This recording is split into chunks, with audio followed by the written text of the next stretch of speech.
is when people are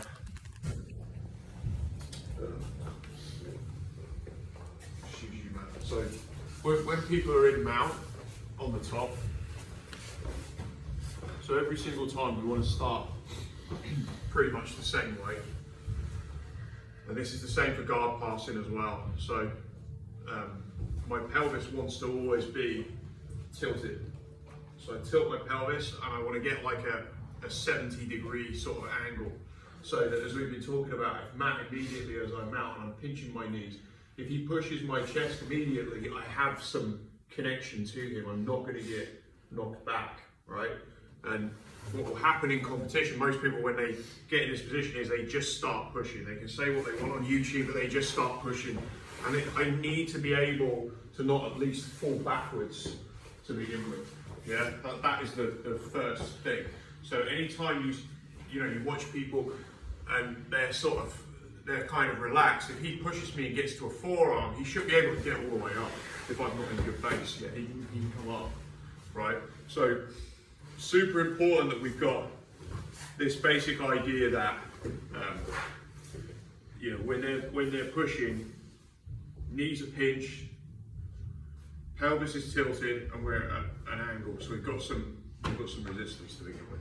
So the next thing that you're then going to get is people are going to, these formal escapes. And so we dealt with all the thing of when they're here and pushing and trying to get chest to chest, I start to turn my shoulders. So I'm just kind of recapping stuff that we've covered. So I'm here, always in good posture. He starts to push, and I start to turn my shoulders on him. My shoulders turn, and ideally they always want to turn to the outside because I want to be on the back of his tricep so that he can't really push me with this arm anymore. This arm is stuck. Okay, so that was kind of like, that's what we've mainly been kind of focusing on and so on. So the next bit we're going to do is, let's say that, like, if he has a gi, the first thing I'm going to do is put my hand in his collar. And even without the gi, I can still do this to him. It's the same, exact same thing. And I'm just looking for him to move, okay? So typically people will grab to get this off. He'll start blocking the back of the arm if he wants to bridge. Yeah, so he's trying to pull my arm, make sure that arm's positioned so that I can't whip it out. Yeah.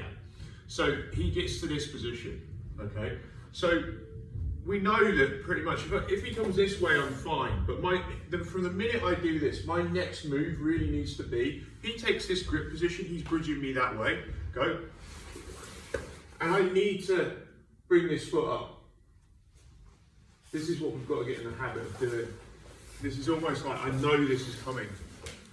Because when I go here, it's hard as well for him to turn into me. If he tried to hip escape this way, he's going into my throat, right? People are not usually going to turn that way.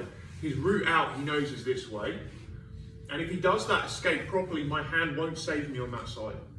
So what he wants to do is he wants to almost crunch his body this way, look that way, and then he's going to bridge, not coming up to his shins, so he'd be on his knees, but he comes up to his thighs. So if I don't step, do the bridge, I'm almost certainly going to get rolled. Even if I have my hand placed there, he'll still roll me. So we need to get in the habit of that foot stepping up. Whenever he goes, so this is my main counter to pretty much everything, is that when he starts to turn his body this way, the guy on top has to change the angle here. Because he's either going to be hip escaping, right, trying to push the leg, or the hip, on that side, but he's basically doing this, right, and trying to bring his knee and elbow together. So by changing the angle, that kills the hip escape as well, and it kills the bridge. And that's basically all he's really got. There are other escapes that he can do, but then the majority where he's actually getting onto one side, and it's almost like he's attacking an escape. Yeah, he's kind of like making a move specifically to one side. So all we're going to do to begin with is we're just going to practice putting our hand in here. He's going to grab the wrist, grab the elbow, take his ear this way, look up that way, yeah, and he's going to bridge. Go. And I'm just going to work on, not a great big dramatic, I don't leave acres of space, I'm still keeping it kind of tight, but I'm going to bring that up. I'm going to bring that up. and worry to hip escape as well instead, so he starts trying to hip escape on this side, I'm also bringing it tight. So it doesn't really matter what he does on that side. Right? And if he tries to turn this way, he's going to have to choke himself, which most people don't want to do. He actually gives me the choke. And so I can finish him, you know, with he's putting himself straight. If he tries to escape into it, it's kind of suicide. Yeah? So let's just give that a go. Let's get a partner and just give that a go.